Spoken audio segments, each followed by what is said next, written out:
E Alô, estamos ao amigos e vivo. amigas do programa Tecendo Amanhã. Aquela saudação, estamos aqui com aquele nosso compromisso de sempre de construir uma soberania informativa e cultural para o povo brasileiro. É o nosso projeto, é a nossa missão, é a nossa meta. E hoje temos a obrigação de fazer uma reflexão ativa, construtiva e militante sobre esse crime que está acontecendo e sendo cometido por Israel contra o povo palestino em Gaza, mas não só em Gaza. Todos esses anos, 75 anos de crimes que Israel cometeu contra a causa palestina, que é uma causa que consideramos absolutamente legítima, sagrada, necessária para a humanidade resolver esse problema e passar a um outro nível de convivência. Nosso tema de hoje é o papel da ONU, o veto que houve recentemente à proposta brasileira e a todas as propostas que podem reconhecer os direitos palestinos, né? E o papel, então, dos meios de comunicação, o que fazer pelos países que lutam pela causa palestina, de construir uma unidade capaz de alterar esse quadro e, inclusive, essa insensibilidade que a ONU sempre demonstra com o veto dos Estados Unidos, o apoio incondicional que dá a esse bárbaro crime que Israel está cometendo em Gaza. O nosso programa hoje tem a satisfação, a honra de ter a presença da professora e jornalista Beatriz Bício, que tem uma larga experiência, uma experiência que poucos jornalistas puderam ter. Basta de lembrar, por exemplo, que Beatriz, como uma das editoras da revista Cadernos do Terceiro Mundo, que deixou uma marca inapagável na história da imprensa latino-americana e mundial, ela participou de algumas das conferências da ULP, em Argel, por exemplo, em novembro de 1988, quando lá já se havia decidido, por parte dos palestinos da ULP, sob comando de Yasser Arafat, pela postura de reconhecimento de Israel e a defesa de dois estados, portanto. Então, estamos falando de novembro de 88. Mas é a Beatriz que vai nos dar o seu testemunho, porque ela própria entrevistou Yasser Arafat, além de vários outros líderes dessa causa árabe, das lideranças árabes. E então, ela que seja muito bem-vinda aqui, fazer uma saudação a todos que nos acompanham nas TVs comunitárias de Recife, Brasília, Rio de Janeiro, Belo Horizonte, Curitiba, Florianópolis, Ourinhos, na TV Morro da Fumaça, lá em Santa Catarina, perto de Criciúma, e também das rádios Manaua, de Porto Alegre, e a Rádio Cultura AM de Curitiba, que retransmite esse programa aos domingos, às 17 horas, todos os sábados. Muito obrigado, Beatriz, pela sua presença aqui. É uma honra para mim e para o Soriano, meu colega, que nos acompanha aqui também, ele que é fundador da TV Comunitária do Rio de Janeiro há 27 anos no ar. Seja muito bem-vindo e te peço uma análise inicial desse veto que aconteceu recentemente a essa iniciativa que o Brasil tentou arregimentar ali, construir para o cessar-fogo na Palestina, que parece ser a coisa imediata, até que se encontre as outras bandeiras históricas. Seja muito bem-vindo. Muito obrigado. Muito obrigada, Beto, pela introdução que você fez, carinhosa a meu respeito. Eu que me sinto muito honrada com esse convite dessas TVs comunitárias que resistem, né, e que são um espaço democrático necessário, importantíssimo, né, particularmente neste momento do Brasil e do mundo, né. Então, meus parabéns para essa equipe maravilhosa que muito admiro, né, que continua nesse desafio cotidiano de levar informação ao nosso povo e de trazer, através da informação, uma proposta de formação cidadã, né, que necessitamos tanto, né. Pois é, Beto, eu devo confessar que eu estou muito abalada, né? Estou muito abalada, porque acho que todos nós, né, que acho que ainda conservamos o senso de humanidade, né, e a capacidade de indignação, né, estamos assim atônitos de certa forma diante de um nível de violência que que já vinha sendo um pouco a marca dos governos de Israel, mas que com essa conformação dos últimos tempos de um extremismo religioso junto com personalidades não sei como defini-las, né, mas com uma visão de extrema direita, com um certo fanatismo, né, na sua visão do que seja o sionismo, né, que também é muito contestado, se eles representam realmente o sionismo, e, claro, com o sofrimento também do povo de Israel, porque com dimensões diferentes, mas nós temos duas vítimas, né, nessa escalada e nesse conflito não resolvido. A vítima principal, sem dúvida, é o povo palestino, não há dúvida disso, não podemos colocar no mesmo patamar, mas também o povo de Israel, né? Porque não há como pensar que a vida em Israel é uma vida como muitos dos que para lá emigraram sonharam, né? Então, a primeira questão é o fanatismo, uma visão estreitíssima de quem defende a violência, né, como última forma de resolução, que na verdade nunca foi, né, está alastrando dois povos, mas eu diria toda uma região e ao mundo, né, a uma situação cujos desdobramentos ainda não estão claros, mas que podem ser extremamente graves. Aliás, já estão sendo, já estão sendo. A posição da ONU, que tu me pedias em particular, a minha opinião, Beato, é a consagração do fracasso do direito internacional, né? Na verdade, quando foi estruturada, concebida, né, as Nações Unidas no final da Segunda Guerra Mundial, em substituição à falência da Liga das Nações, enfim, se concebe uma ferramenta que em si mesma já trazia a semente do fracasso, que é o poder de veto para que aqueles que nesse momento histórico, né, eram as potências que davam as cartas, né, no cenário internacional, potências atômicas, né, inclusive. Dar poder de veto, né, no Conselho de Segurança, que olha o nome, Conselho de Segurança, né?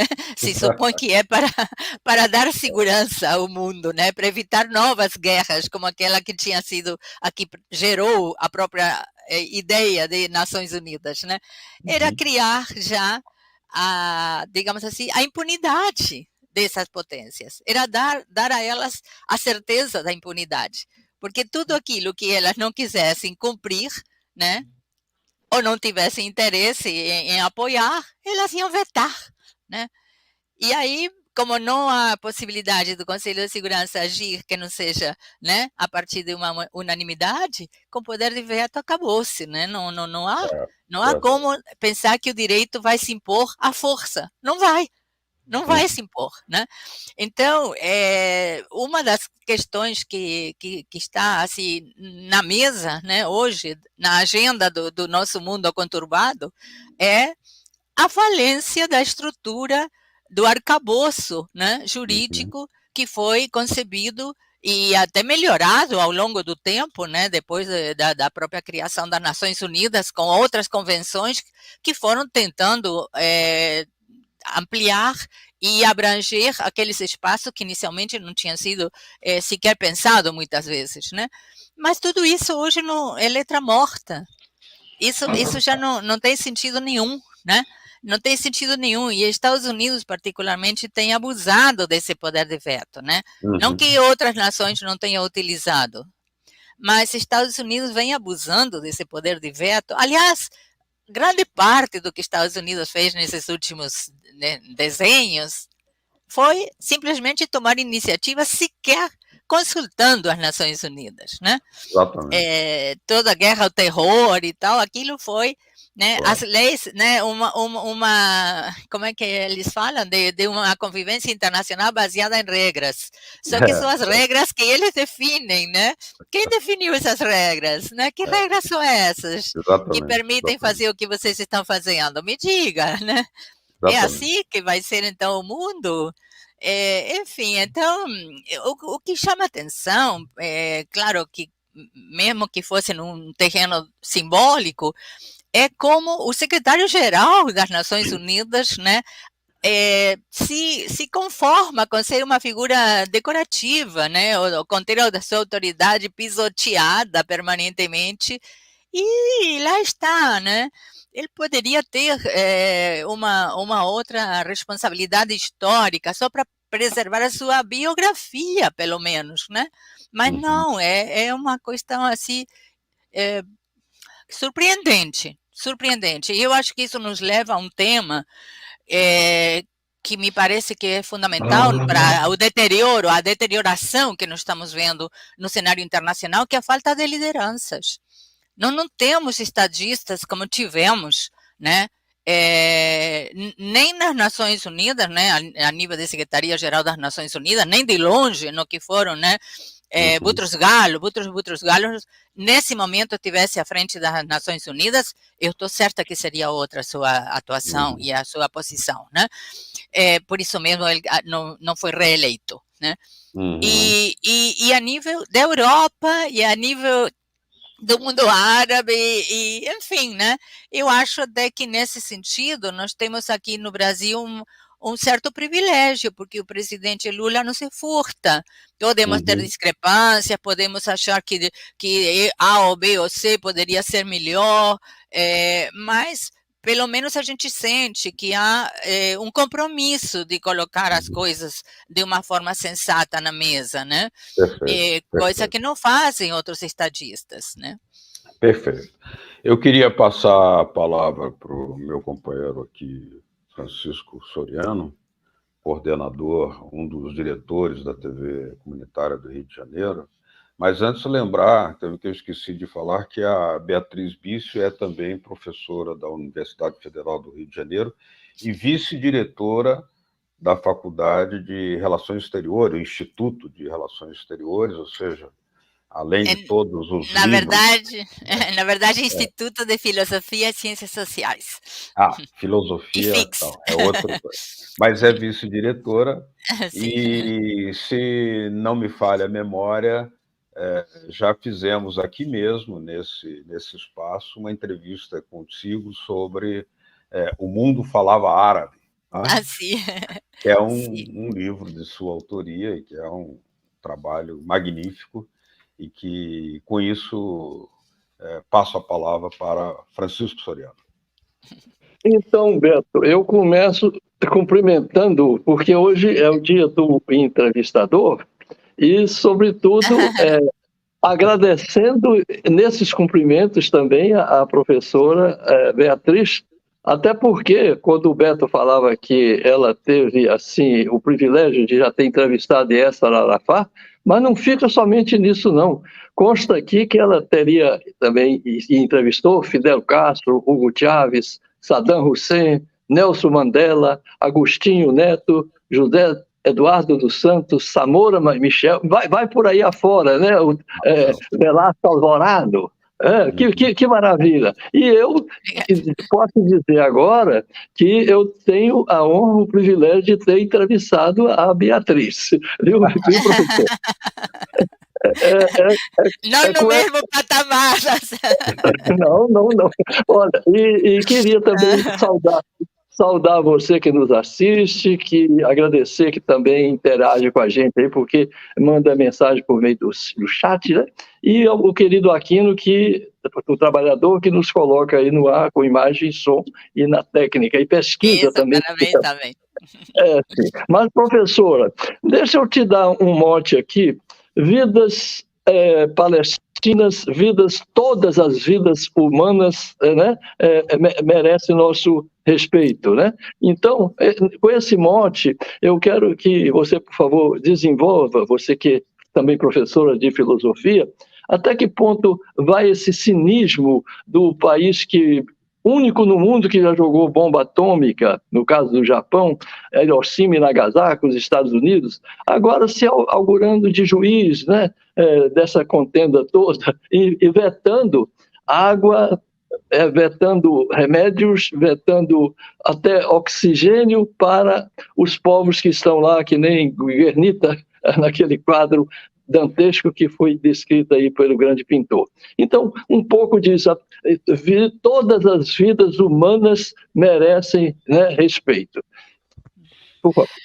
Sem dúvida, Francisco, todas as vidas humanas merecem respeito, todas as mortes merecem nossas lágrimas, né?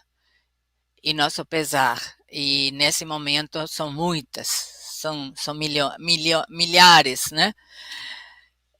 Por isso eu comecei confessando que nesses últimos dias estou vivendo intensamente essa dor, né? Essa dor porque eu cobri essa região durante décadas, né? Estava agora tentando refazer um pouco minha primeira viagem que foi ao Líbano, que foi ao Iraque, que foi ao Iêmen, a Síria, e foi em 1978, né? Então, é um longo período, né, de contato com muita dor, com muito sofrimento. É uma região que, se a gente pode descrever de alguma forma, além digamos assim, da sofisticação, da exuberância da sua história, da sua cultura, né, que eu muito admiro. Daí esse livro, O Mundo Falava Árabe, que foi a minha tese de doutorado, quando eu estudo a civilização árabe e islâmica a partir de dois clássicos, né? Porque a gente estuda uma civilização a partir dos seus clássicos, fundamentalmente Ibn Khaldun e Ibn Battuta, que são um filósofo e um viajante do século XIV, né? Mas é uma região sofrida, muito sofrida. Em parte porque nós sabemos o que significou o petróleo ao longo do século XX e continua ainda, mesmo que estejamos sonhando com enfim, com uma energia verde e tal, mas ainda como um motor, né, deste mundo em que estamos ainda, né? E, claro, e você me disse como é que Estados Unidos, que lança 2 bombas atômicas, que, por sinal, vocês com certeza já acompanham esse debate entre os historiadores, né? Há uma vertente muito importante de historiadores que afirma que as 2 bombas atômicas jogadas sobre o Japão não eram necessárias para assegurar a rendição do Japão, que já estava, né, em vias de se render, porque não tinha mais jeito. Já tinha acabado a guerra na Europa, era já simplesmente aguardar a decisão lá do Japão de assinar a rendição. Era mais, e eu acredito, eu estou citando isso porque eu me incluo entre os que defendem essa hipótese, né? Era mais um sinal para a União Soviética dizendo: nós temos a bomba. Né? É muito mais do que uma necessidade histórica em relação à derrota do Japão, né? Então, essa nação, ela se sente, né, desde os primórdios, né? Desde, podemos citar aqui no caso para nós, por exemplo, de América Latina, desde a doutrina Monroe, né? Do presidente Monroe dizendo: não é assim que está o discurso que ele envia ao Congresso, mas, enfim, passado a limpo, essa área é nossa, a América Latina é nosso pátio traseiro, como tem sido dito popularmente, né? É um país que se considera realmente eleito, né, para levar ao mundo o que eles entendem que seria, na sua visão, né, algum tipo de civilização. Agora, eu estou aí com Gandhi, né, que quando perguntam a ele, numa viagem que ele faz a Londres, o que ele acha da civilização ocidental, E ele pensa um pouquinho e diz, seria uma boa ideia. Né? Que tal no futuro? Olha, ele disse isso lá nos anos 40, o que diria hoje? Né? Que civilização Estados Unidos está levando ao mundo? Exatamente. É bomba atômica, é destruição do Iraque, destruição do Afeganistão, é destruição da Líbia, é destruição da Síria, ciclo de ditaduras na América Latina. Uma coisa que muitos não percebem é que, bom, Arafat, na primeira entrevista que nos concede, ele já disse, nossa luta não é contra Israel, é contra Estados Unidos. Ele já tinha claro, essa é uma parte de um PowerPoint que eu tenho com a entrevista com Arafat, né? Aliás, são um parêntese, de todas essas entrevistas que eu fiz, que todas elas foram evidentemente um privilégio que a vida me deu, né, de poder entrevistar essas personalidades, a mais doce personalidade que eu entrevistei foi Arafat. Ele era uma pessoa extremamente doce, sensível. Ele abraçava, né? Ele beijava, ele podia estar extremamente cansado, como muitas vezes estava, né? As entrevistas sempre eram de improviso, nunca a gente sabia que hora seria e tal. Às vezes os olhinhos dele estavam assim, aquele olhar de quem está já cansadíssimo, e ele não perdia a ternura. Eu acho que eu necessito dar esse testemunho, porque a ideia que se criou em torno dele e dos palestinos é tão diferente do que eles são, que é necessário dizer. Mas eu estava falando dessa destruição dos Estados Unidos e do ciclo de ditaduras na América Latina e dessa certeza que tinha Arafat e os palestinos têm de que, na verdade, claro que eles estão enfrentando uma ocupação de Israel, isso é um fato histórico, mas eles têm muita clareza que se não fosse que Israel tem de trás a maquinária militar dos Estados Unidos, outro seria o destino deles em relação a esse convívio com Israel. Seria outro, e seria muito, como a história demonstra, a convivência entre árabes, judeus e cristãos é milenar. A guerra é uma consequência de uma opção de criar um enclave, leia-se Israel, né, que para muitos, honestamente, foi o sonho de uma terra que seria, né, finalmente dos judeus, mas que, na verdade, era um projeto político outro, né, que estava por trás. E esse enclave é que tem sido totalmente alimentado pelos Estados Unidos e por sua política belicista, né? E o que muitos não entendem é que, assim como hoje os palestinos estão sofrendo o que estão sofrendo, nós podemos ser os palestinos de amanhã.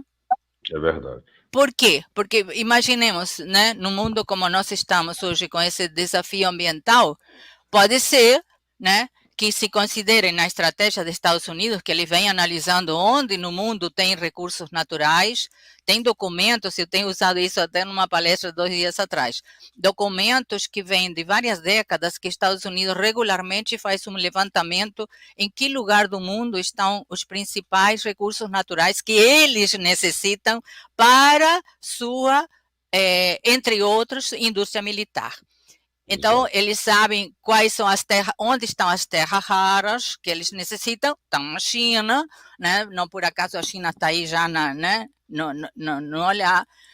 E nós temos aqui na América Latina, e no Brasil em particular, temos riquezas que são a grande riqueza do século XXI, biodiversidade, água, agora água menos, né? Estamos vendo o que está acontecendo na Amazônia, mas enfim.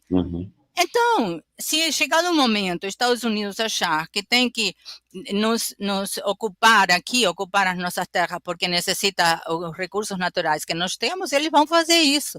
E nós vamos estar sob ocupação, né? Uhum. Então, há de se Professora, entender que é um sistema que está aí. Sim, desculpe. com licença, você falou sobre recursos naturais. Nós, da área de petróleo, temos uma tese de que o que está havendo também agora nesse conflito árabe-judeus é exatamente a existência de petróleo naquela área. Eles precisam evacuar para ter tranquilidade e segurança de extrair petróleo de boa qualidade lá também, né, na área de Gaza, Cisjordânia.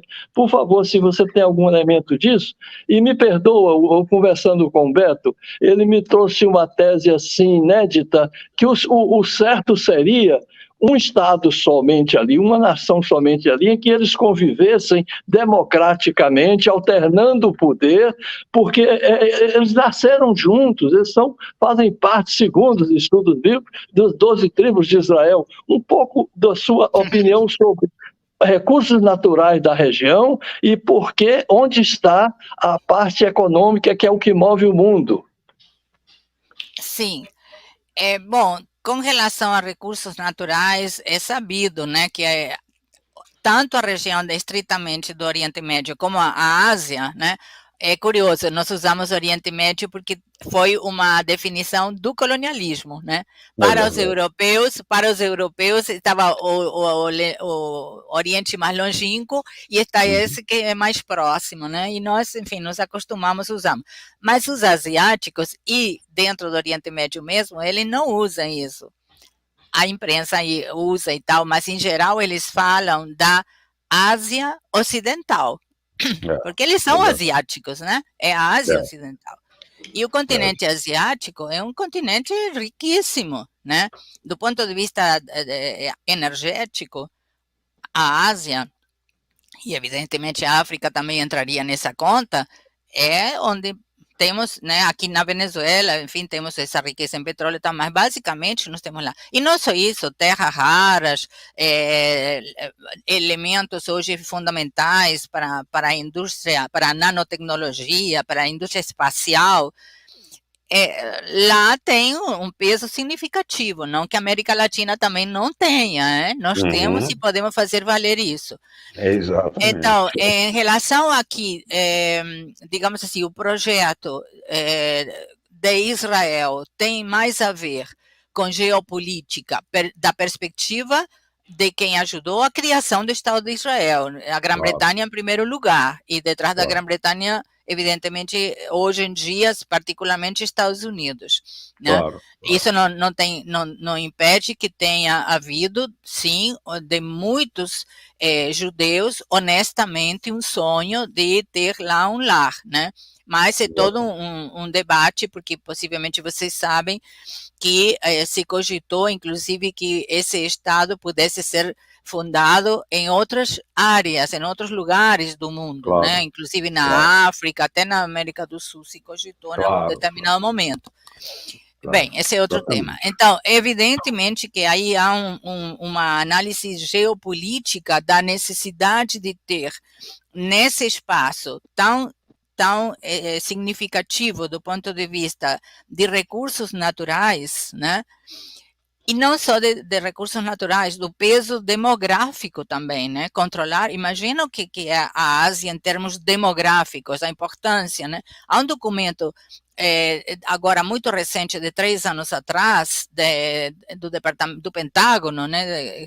Que eles anualmente eles vão, digamos assim, atualizando a sua análise de onde estão os desafios, né, geopolíticos para Estados Unidos, e é um documento que diz claramente, eu cito isso em alguns trabalhos meus, que Estados Unidos chegou à conclusão que é na Ásia onde estão os principais recursos naturais que Estados Unidos necessita, a maior parte da população mundial, né, e o potencial maior de, portanto, se converter nesse continente num adversário de peso aos interesses dos Estados Unidos. E então, o que diz o Pentágono? Temos que evitar que surjam lideranças e potências capazes de nos enfrentar. E essa, na leitura de Estados Unidos, nominalmente colocam China e Rússia. Então, é evidente que isso está no tabuleiro, e é evidente que isso está, de alguma forma, vinculado a essa crise que estamos vivendo, que estamos observando em relação aos palestinos, né? É parte, né, lamentavelmente, de um jogo muito maior, né, em que os recursos naturais estratégicos também estão em questão, né? Muito Agora, bem. a questão que você me dizia, se o processo entre Israel e os palestinos, em algum momento que terá que haver, de fato, eu acredito nisso, né? Um espaço para uma mesa de negociações, né? O custo humano de chegar a esse momento, não duvido que vai ser muito elevado. Nós ainda vamos chorar muito, né? Ainda vamos ver muitas monstruosidades, né? Mas... Aliás, estamos vendo, né? Estamos vendo. Ontem vocês viram que foi bombardeada uma igreja ortodoxa em Gaza, né? Claro. E 400 pessoas estavam refugiadas dentro da igreja. Meu Deus do céu. Enfim, mas eu acho que essa solução, um Estado, 2 Estados, uma confederação, tal, está em aberto. É muito difícil hoje a gente dizer para onde irá o caminho da negociação. Exatamente. Eu gostaria de lembrar, assim, quando te convidei para você vir aqui ao programa Tecendo Amanhã, você lembrava que a conjuntura atual, quando se formam os BRICS, se ampliam os BRICS, tem a praticamente derrota da OTAN lá na Ucrânia, e tem essa reunião da Rota da Seda lá na China, com a presença, inclusive, do Putin, de centenas de países participando. Isso mudou o equilíbrio do mundo e levou ao desespero de Israel. Desespero dos Estados Unidos, que transmite seu desespero a Israel. E hoje nós tivemos a notícia de que foi fechada o escritório da Al Jazeera, né, lá em Israel.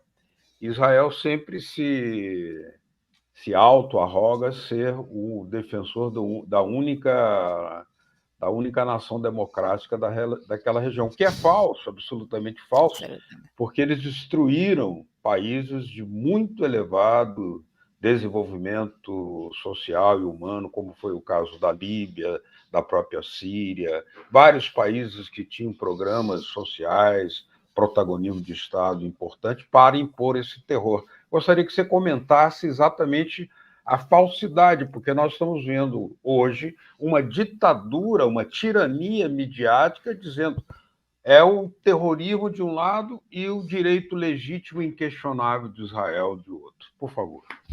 Sim. Bom, Beto, entre toda a tristeza, né, que eu tenho sentido esses últimos dias, ao ponto, confesso que estava tentando escrever um artigo ou gravar algum depoimento pessoal e não conseguia, né? Não conseguia porque era tão abrumador tudo que enfim, me tirava a possibilidade sequer de pensar de uma forma um pouco menos emotiva e tentar mais colocar em primeiro plano a pesquisadora, enfim, né? Mas não é fácil. Entre, então, todas essas tristezas, né? Uma muito importante é o papel que está tendo a imprensa nesse conflito, e não só, mas vamos acotar, neste conflito. É alguma coisa assim de inacreditável, né? Realmente inacreditável. Já era evidente, do meu ponto de vista, uma decadência do jornalismo nacional e internacional, né? Mas eu acho que isso ficou agora assim de uma forma escancarada, né? Decadência, por dizer de uma forma, né? Se a gente for pensar no que foi o papel do jornalismo para acelerar o final da Guerra do Vietnã, por exemplo, cinegrafistas, fotógrafos, reporteros e tal, que foram lá, que morreram lá, como estão morrendo, né? Em Gaza já tem mais de 11 jornalistas mortos, né? Assassinados, né? Enfim. E a gente vê hoje, né? Eu acho que em parte é porque justamente aquela denúncia que vinha sendo feita pelo movimento não alinhado a partir de 1973, em que não haveria possibilidade do desenvolvimento se não houvesse duas grandes questões a serem trabalhadas e alteradas, modificadas. Uma, as regras de jogo da economia mundial. Dois, as regras de jogo na mídia mundial, com a democratização dos fluxos informativos. Se aquilo nos anos 70 já era uma preocupação do que hoje chamamos do Sul, em aquele momento o terceiro mundo, hoje isso está extrapolado à N potência, né? Porque é muito pior, é muito pior. As grandes agências de notícias não estão deixando espaço para mais do que uma cobertura só para, na palavra que usava Samora Machel, uma das entrevistas, né, o grande estadista que foi o líder da independência em Moçambique, seu primeiro presidente, ele dizia que na etapa colonial havia um analfabetismo, né, que eu vivenciei flagrante, mas havia alguns africanos, alguns moçambicanos convidados para algumas escolas para inglês ver, né, para pintar um pouco a situação. Então, claro, alguma coisa tem que ser colocada, né, em relação ao que está acontecendo do lado palestino. Mas se você vê a dimensão do que se dá de um lado e a dimensão do que se dá de outro, é uma coisa assim, absolutamente. E outra coisa, né? Israel bombardeia um hospital, tem né, aquela potência destruidora que somente Israel tem, e há uma dúvida que coloca a mídia se realmente foi Israel, porque Israel nega, né? Ou se foi um grupo islâmico, sei lá, não há nenhum mínimo de critério de o que pode ser veiculado e o que já cai naquilo que cai, não sei, no ridículo, porque é só pensar, usar um pouquinho nossa capacidade de raciocínio para ver se aquilo pode ser negado, né? Então, é uma tristeza ver como se o jornalismo sucumbiu às pressões também, né, dos interesses geopolíticos, né, e foi estreitando-se a margem de manobra possível, né, ao ponto de que eu estou pensando, estamos voltando a passos muito largos e rápidos ao fascismo. Não sei aonde vamos parar. Né? Não sei como é que vamos fazer, porque além disso temos as redes sociais com fake news, que são muito difíceis de serem desmentidas, ou pelo menos não na proporção que alcançam, né? Claro. Me lembro de um amigo que me dizia assim, estamos num momento em que a minha avó, que nunca se interessou por política internacional, tem 98 anos, virou especialista em política internacional, dando palpites até de como pode solucionar a crise. Eu achei interessante, né? Mas, de certa forma, é o que está acontecendo, temos tantos especialistas, então, agora no Oriente Médio, que nunca conhecíamos, né? Que é espantoso, né? Todo mundo está opinando de tudo como grande especialista. E aí, então, e outra coisa, vocês podem ter tido informações a respeito, há um site que foi criado onde os alunos são convocados a denunciarem professores que defendem a causa palestina. Caramba. E há mais de um professor que, por estar como pesquisadores, mostrando, né, a complexidade da situação, como deve ser feito, né? Porque como professores temos a obrigação de mostrar a complexidade, não simplificar o que é complexo, estão sendo ameaçados, inclusive, de demissão das universidades. Então, é um momento extremamente, assim, desafiador, né? Que bom, sinceramente, a mim me deixa... Gravíssimo, sim, gravíssimo. E a causa palestina, no meio disso, assim como sempre, mais uma vez, sacrificada porque não se coloca no contexto histórico o que está acontecendo. Você não pode trazer o recorte da agressividade com que o Hamas faz esse episódio. Pode colocar isso? Sim, pode. É importante informar, mas coloca isso na dimensão histórica de um processo que não tem saída diplomática há décadas. Tem que colocar isso no contexto histórico, senão você está cerceando informação para que as pessoas possam compreender o que está acontecendo. Exatamente. É como um pensamento do Brecht, né, meio poético, mas serve muito, né? Falam muito da violência das águas de um rio, mas se esquecem das margens que se estreitam, que oprimem esse rio e obrigam as águas a serem necessariamente violentas. Não se vê o conjunto, né, de todas as medidas. Eu tenho trabalhado Frantz Fanon, né, com aquele estudo sobre a violência, Amílcar Cabral, sobre como a luta tem um episódio violento, mas ela é essencialmente uma luta, como nas palavras de Amílcar Cabral, que eu gosto muito, é uma luta cultural e política, basicamente. A parte da violência é uma imposição de uma circunstância, mas não é a essência. Claro, exatamente. Soriano. Então, eu queria aproveitar a presença da professora para a gente evocar aqui grandes personagens aqui da política brasileira. Um pouquinho da sua câmera, Soriano, você tá cortando. Então, professoras, vamos falar um pouquinho do Cadernos do Terceiro Mundo, que infelizmente deixou de circular a partir de 2005, né? E do grande Neiva Moreira. Mas eu queria também, por questão de honestidade pessoal, fazer aqui também um tributo a um judeu socialista chamado Breno Altman, um comunicador, que faz questão de, enquanto judeu, via público e dizer esse não é o país que eu defendo, e acusa Israel de ser um Estado efetivamente terrorista, aliado do imperialismo, em declarações contundentes, motivo que ele está sendo agora até de perseguição por parte dos sionistas, né?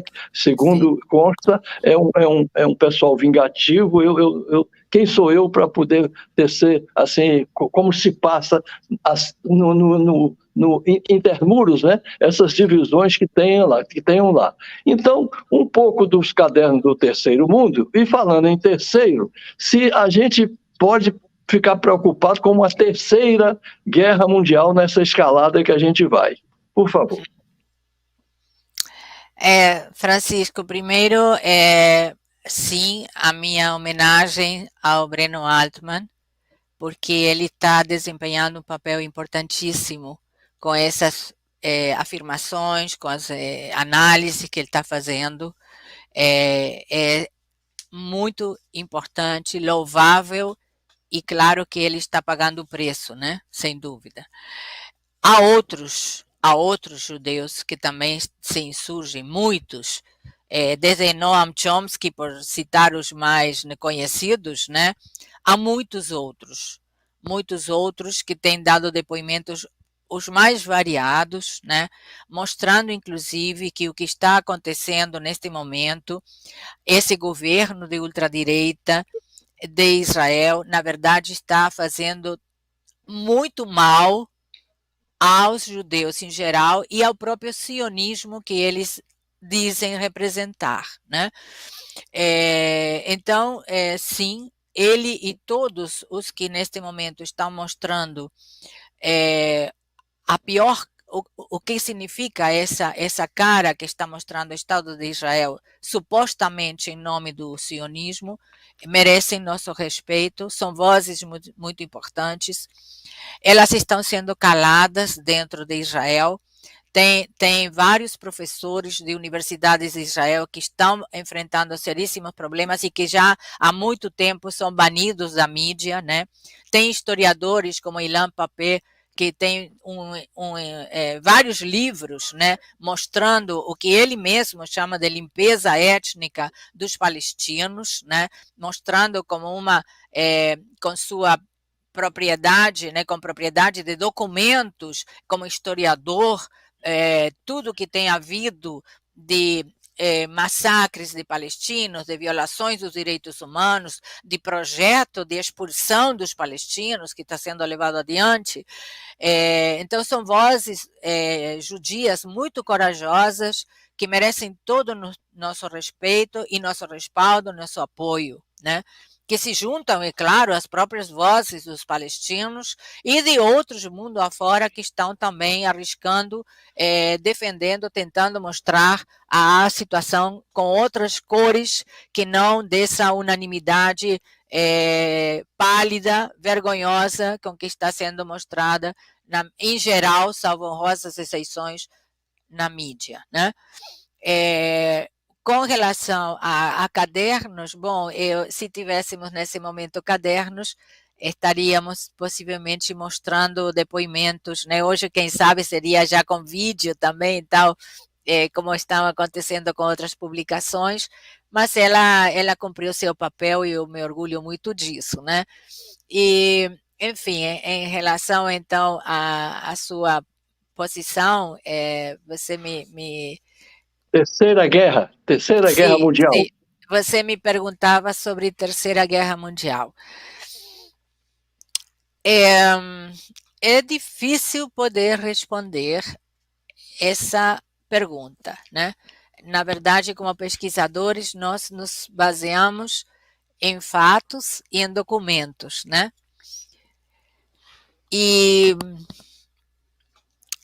os fatos são graves, né? Estados Unidos tem mandado porta-aviões, né, para o Mediterrâneo, já tinha, né, deslocado parte importantíssima da sua frota também para o Pacífico, né, com a questão da China. Tem essa situação dentro, né, do contexto mais acotado do Oriente Médio, de Israel, que já recebeu, né, de alguns países árabes e do Irã uma advertência que se avançasse, né, na limpeza étnica, né, em Gaza, haveria consequências, né? Mas lembram aquela frase de Einstein, né, quando perguntaram a ele exatamente isso aí: você acha que vai ter uma terceira guerra mundial? E ele disse: eu não sei, mas se tiver, a quarta será com paus e pedras, né? Essa é a frase. Por quê? Porque essa é a questão, né? Nós estamos num momento em que o enfrentamento poderá chegar a ser com armas nucleares, né?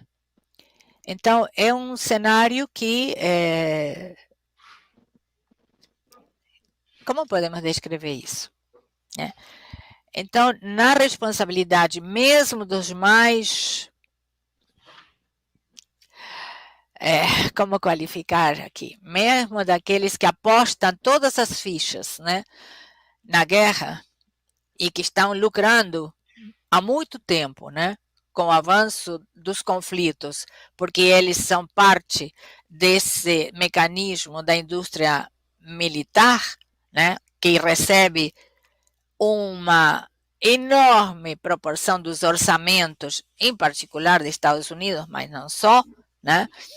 Se esse orçamento fosse não para a área militar, mas para a área da pesquisa, do ensino, da saúde, estaríamos num outro mundo, né? mesmo para eles, para esses que vivem alimentando, né, a roda da violência, da guerra, é uma decisão e tanto, Certo, né? O uso de armas nucleares, né?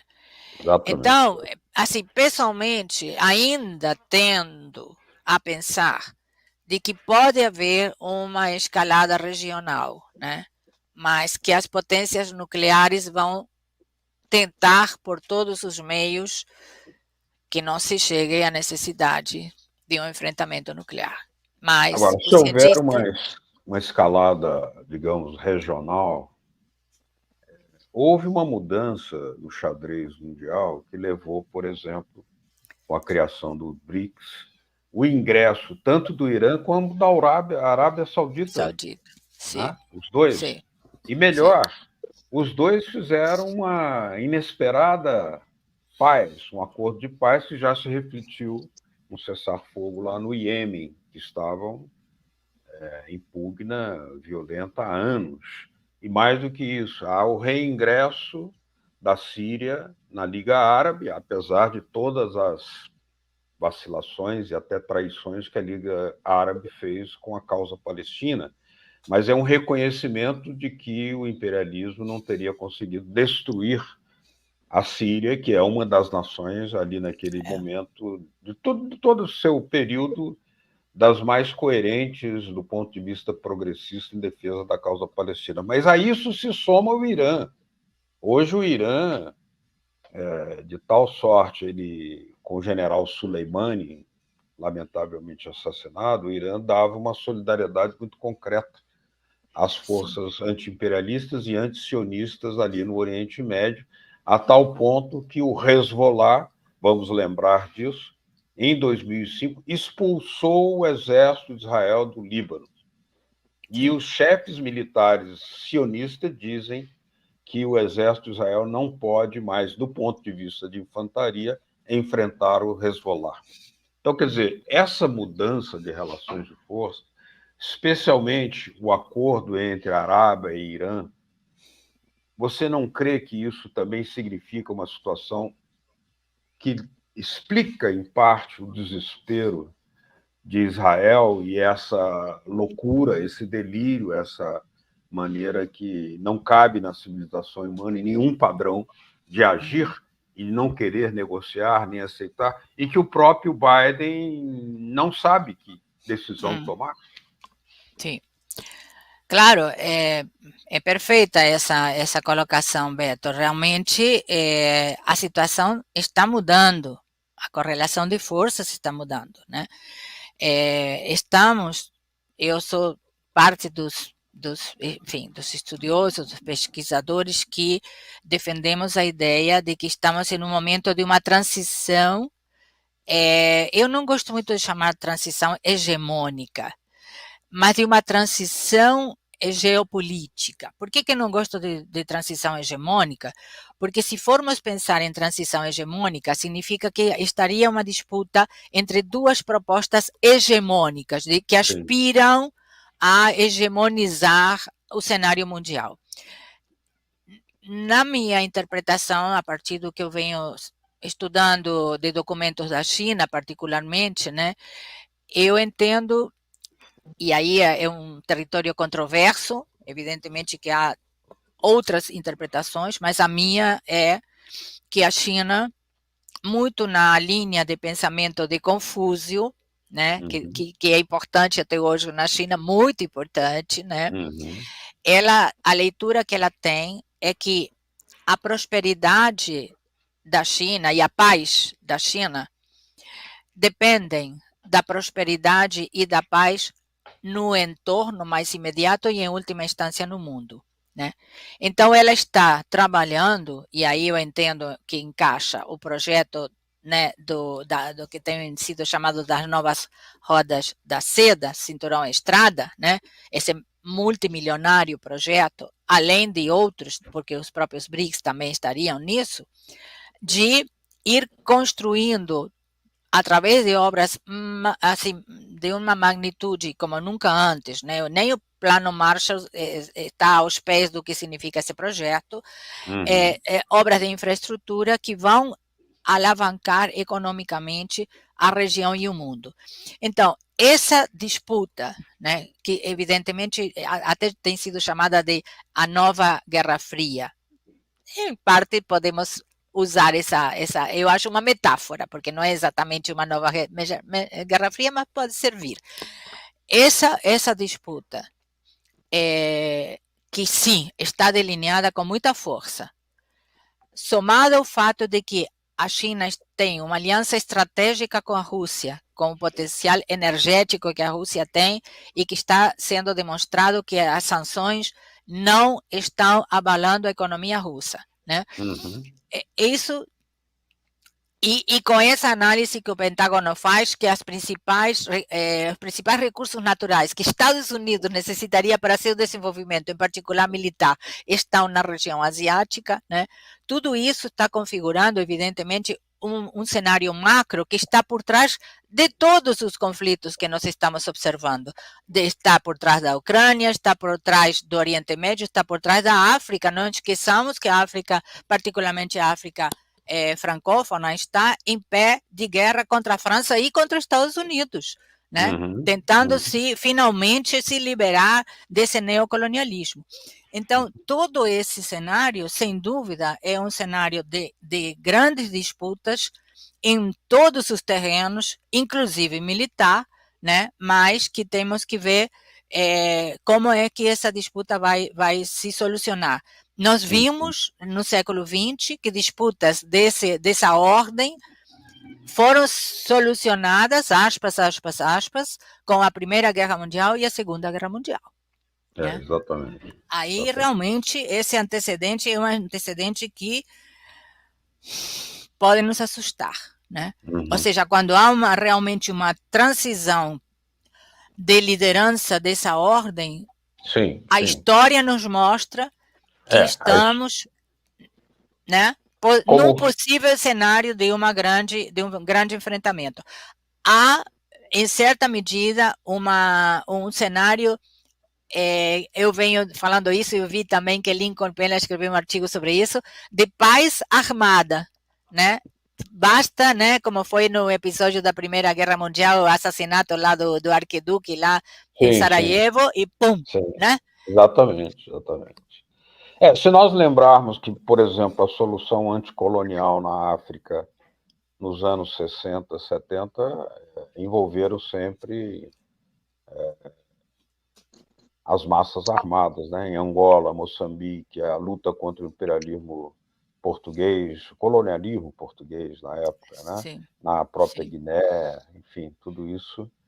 E ali Israel teve um papel novamente negativo, né, no caso de Angola, porque apoiou o regime do apartheid sul-africano, né, até que veio a vitória em Cuito-Cuanavale com os cubanos, né? E ali, com tropas cubanas heroicamente lá lutando ao lado dos angolanos, se derrotou o exército do apartheid. Mas veja agora, hoje é Israel quem assume aquela herança de ser um regime do apartheid, um novo tipo de apartheid, um racismo tremendamente contra os palestinos. Bom, vamos ficar com as barbas de molho, né? Sim. Eu acho, Beto, que é um momento em que exigiria que todos nós estivéssemos de prontidão para estar nas ruas, clamando por sensatez, clamando por uma mesa de negociações, né? Por saídas diplomáticas, né? Por uma volta a confiar no arcabouço institucional, né? Que foi criado, mesmo que nós saibamos que há de se levar adiante uma reforma profunda nas Nações Unidas e em todos os outros instrumentos criados no marco do final da Segunda Guerra Mundial. Mas, neste momento, é o que temos. Né? A Carta da ONU é o que temos.